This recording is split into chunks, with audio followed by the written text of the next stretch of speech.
좋아요, 구독.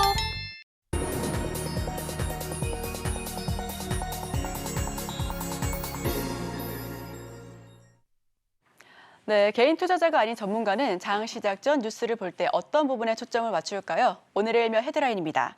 공매도 내년 6월까지 전면 금지 헤드라인 풀어주실 분이죠. 인사이트K 배종찬 소장 함께합니다. 어서 오세요. 안녕하십니까? 네, 소장님. 제가 직전에 주간 브리핑 시간에 이야기를 했는데 이제 전문가 의견까지도 조금 더 덧붙여서 들어보면 좋을 것 같습니다. 네. 헤드라인 풀어주시죠. 네, 일단 중요한 것은 이제 공매도가 내년 6월 말까지 금지됩니다. 뭐 여러 가지 이유가 있습니다. 개미 투자자들은 쌍수를 들어서 이제 환영하는 이유는 그동안 공매도 때문에 역차별을 당했다, 개인들이. 그리고 더군다나 이것을 통해서 주가가 주식시장이 활성화되지 못했다. 그런 불만을 계속 가져왔었는데 뭐 이게 이제 경제적인 이유도 있을 테고 일견 또 내년 총선을 앞두고 1,400만 개미 투자자들의 여론을 좀 수렴하는 그런 뭐 정치적 이유도 있는 것으로 해석이 되고 있습니다. 근데 일단 공매도라는 게 조간 브리핑 시간에도 이미 설명을 드렸지만 화면 한번 보시죠. 일단 뭐가 가장 크게 문제가 됐냐면 이복현 금융감독위원회 위원장도 얘기를 했지만 불법 공매도가 계속 늘어나고 있다. 그러니까 적발 제재 건수를 보면은 이게 불법이다. 공매도는 우리가 합법적인 투자 방법입니다만 불법 공매도 때문에 도저히 안 되겠다. 공매도 자체를 한시적으로 금지해야 되겠다. 이런 게 있고 가진금 액수를 보더라도 무려 2023년 1월부터 8월까지가 107억 원이에요. 그러니까 2020년과 비교를 해보면 100억이 더 늘어납니다. 그러니까 이게 도저히 놔둘 수가 없다. 이런 이야기를 하는 건데 물론 우리 시청하시는 분들은 서울경제TV를 통해서 공매도에 대해서 어떤 개념인지 알고 있겠지만 말 그대로 빌려서 매도를 한다. 그러니까 주가가 100만 원이다. 그러면은 빌려서 100만 원에 매도를 해버린 거예요. 근데 자, 그 다음날 주가가 10만 원까지 내려갔다. 예를 드는 겁니다. 그러면 10만 원에 내려갔으니까 10만 원에 사서 주식으로 그냥 갚으면 돼요. 100만 원짜리 주식을 갚으니까 90만 원 차익이 생기는 거죠. 90만이 이익이에요. 90만 원이 내 이익이 되는 겁니다. 그러니까 주식으로 갚는 거니까 빌려서 100만 원에 매도한다라고 하고 주가가 10만 원까지 떨어졌으니까 그걸 사가지고 주식으로 한 주로 갚으면 되니까 90만 원이나 이득을 얻는 이게 바로 이제 공매도인데 주가가 내려가는 것을 예상하는 것이기 때문에 전망하고 투자하는 것이기 때문에 아니 주가 자꾸 내려가지 않냐, 주가 일부러 내리려고 그러느냐 이런 이제 비판의 목소리가 높아져 왔던 것이죠. 그래서 우리가 어떤 문제들이 있어 왔느냐라는 것도 어떤 대책이 세워지느냐를 지금 좀 바로 보시면 좋을 것 같은데 그래서 뭐냐면 지금 일단 모든 종목이 아닙니다. 코스피 200하고 코스닥 150에 들어가는 이제 대형주 350개 종목이 이제 공매도가 가능했었는데 이걸 다 금지를 하겠다. 그 다음에 이제 특히 이제 외국인 투자자들하고 기업 기관하고 개인하고 너무 기울어져 있었다.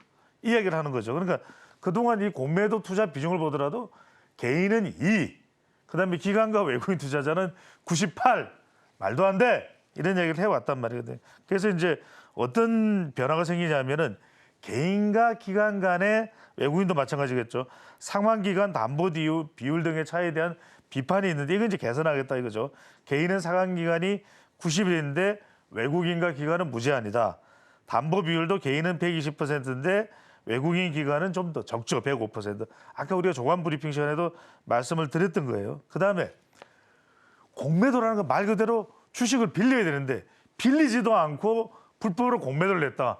이거 도저히 참을 수 없다. 외국인 투자기관의 경우에 그런 일이 발생을 했으니까 공매도하는 그 주문하는 시점부터 바로 빌렸는지 여부를 실시간으로 점검할 수 있는 시스템을 구축하겠다고 불법 공매도에 대해서는 처벌을 강화하는데 아까 보면 107억 원 과징금이 붙었죠. 그것만으로는 안 된다. 이제 전수조사에서 최대 과징금 무관용 원칙.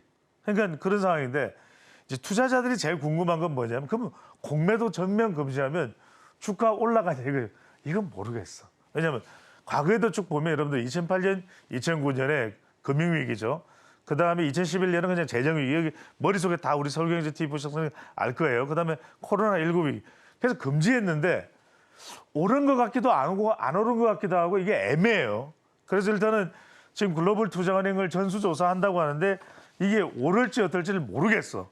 그래서 이 부분을 여러분들은 앞으로 좀 잘 보셔야 될 것 같아요. 그래서 김주현 금감원장하고 그다음에 이복현 금융감독위원회 위원장이 사실은 좀 진땀을 뺐어요.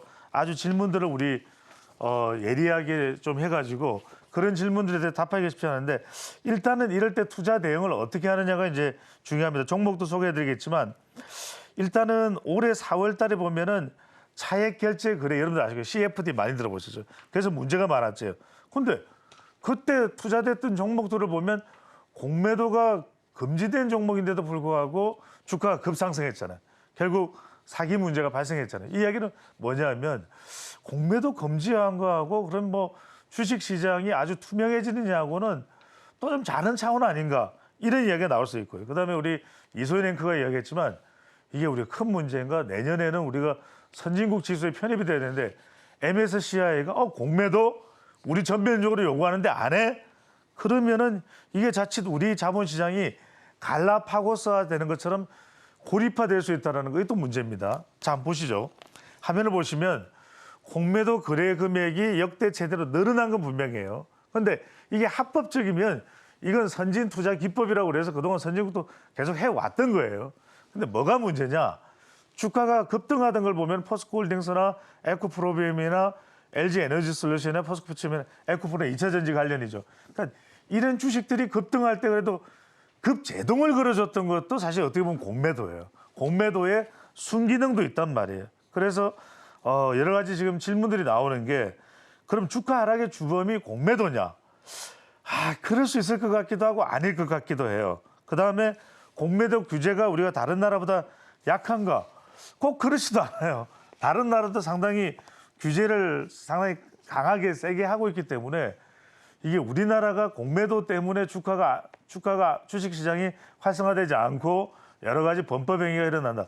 범법행위가 일어나는 건 막아야 되지만 여기서 중요한 건 우리가 투자자 입장에서는 자 그러면 공매도가 금지되면은 어떤 기업에 주목을 해볼까? 여기에 여러분들이 더 관심을 기울일 필요인데 첫 번째 오늘 소개해드린 기업이 공매도가 금지되면 일단 경쟁력이 좀 조명될 수 있는 기업입니다. 자 차트를 바로 보실까요? SK인데 SK 보시면 이게 이제 자 차트를 제가 2016년부터 가져왔습니다. 자 불끈불끈 올라갔는데 쫙 내려왔죠. 공매도가 상당히 활성화되는 시기가 2022년, 2023년 뭐 이런 시기인데 그러니까 주가가 뚝 떨어졌어요. 최고는 36만 원까지 올라왔던 게 반토막이 나 있죠. 근데 공매도만 없어진다면 SK에 좀 주목을 해볼 수 있지 않을까. 이 SK라는 회사가 SK 주식회사죠.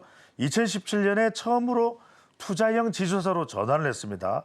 자, 내용을 들여다보면 자기 계열사에 대한 투자도 있지만 첨단 소재, 바이오, 뭐 그린 바이오, 디지털, 2차 전지 다 들어가요. 게다가 이제 첨단 소재 투자 센터에서만 2015년부터 지금까지 경영권 인수도 9건이나 했고 글로벌 조인트 벤처 JV 설립도 4건이나 했고 지분 투자도 5건. 뭔가 성과가 없는 게 아니라 있어요. 그런데 이 주가가 몇 년 사이에 계속 이제 하락해 왔는데 최근 1년 사이에는 보시다시피 급 하락을 해요. 급 하락을 합니다. 이게 좀 공매도하고 영향이 있는 거 아니냐. 당장 성과가 가시적으로 안 나타내니까 기업의 펀더멘털 밸류에이션을 못 본 거 아니냐. 이런 이야기가 나옵니다. 그래서 공매도가 금지되면 적어도 주식회사 SK는 주목해 볼 만하다. 왜? 지주사들이 그동안 떨어졌는데 다른 지주사의 하락폭보다도 이 SK 하락폭이 너무 커요.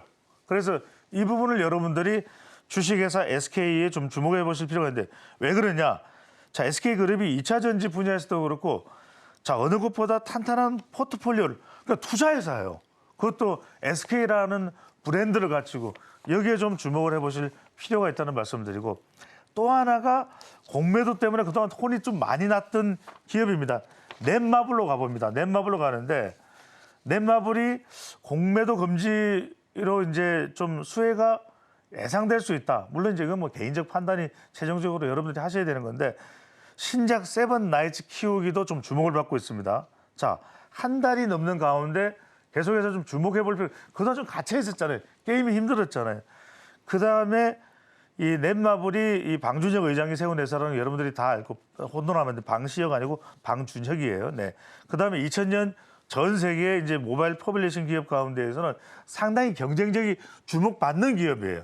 그런데 이제 뭐 그동안 2년 3년 동안 코로나도 있었고 개인 좀 여러 가지로 위태로운 그런 국면들이 전개가 됐던 것도 또 사실인데 전년 대비는 좀 좋아지고 있다. 그래서 국내 기업 가운데에서는 퍼블리싱 모바일 퍼블리싱 기업 가운데에서는 주목받는 기업이다라고 하는 평가를 또 받고 있는 것이고 바로 한번 보시죠. 하반기에 넷마블의 근로적 신작 라인업을 보시면 두 번째 말씀드렸던 세븐 나이츠 키우기 이게 이제 방치형 RPG인데 모바일로 나와 있고 다양해요. 그런데 그랜드 크로스 에이지 오브 타이탄도 있고 또 킹하스도 있고 아스달 연대기도 이미 나왔던 것도 있어요. 파라곤 디 오브 프라임도 있고 모두의 마블 투 메타월드 상당히 형식이나 또는 그 마케팅 타겟 대상에서도 이용자에서도 좀 다양해지는 그런 어떤 포트폴리오를 구성을 하고 있다는 것인데 이런 걸 보면은 지금 말씀드렸던 뭐 세븐 나이츠 키우기도 그렇지만은 그랜드 크로스나 이런 분들이 이제 조금 더 주목을 받아가고 있는 그런 상황에서 우리가 좀 눈여겨볼 필요가 있고 또 하나 이제 마지막으로 소개해드리면 지난 9월 6일 선보인 바로 이 부분이죠. 가장 지금 초점을 맞추고 있는 세븐 나이츠 키우기입니다. 자 이게 이 후속작이 나왔는데 흥행에 성공하면서 이제 하반기 좀 반전을 예고를 하고 있어요. 그러니까 결국 넷마블이라는 기업이 얼마만큼이나 지금 애플 스토어나 또 플레이 스토어에서 좀 다운을 받고 있느냐.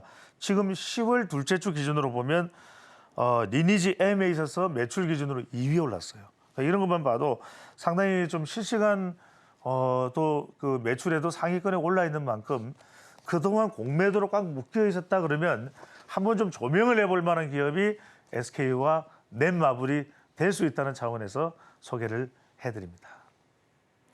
네, 그동안 개인 투자자들 입장에서는 공매도 금지해달라 계속해서 외치긴 했습니다만 사실상 지금까지 쭉 묵과를 했었죠. 그런데 갑작스럽게 주말 사이에 금지가 되다 보니까 이 투자자들 입장에서는 이게 변수로 자리가 잡았습니다. 그렇다면 앞으로 투자 포인트는 어떻게 잡아야 할까라는 그런 궁금증 가운데서 공매도 금지로 경쟁력이 부각될 기업을 소개해 주셨고요. 두 가지 종목 SK와 넷마블 이야기를 했습니다. 특히 넷마블 같은 경우에는 다음 주에 국내 최대 게임 행사로 알려지고 있는 지스타 앞으로 개막할 거니까요. 우리 시청자 여러분들께서도 계속해서 살펴봐 주시면 좋을 것 같습니다. 지금까지 인사이트K 배종찬 소장과 함께했습니다. 오늘 말씀 고맙습니다. 감사합니다.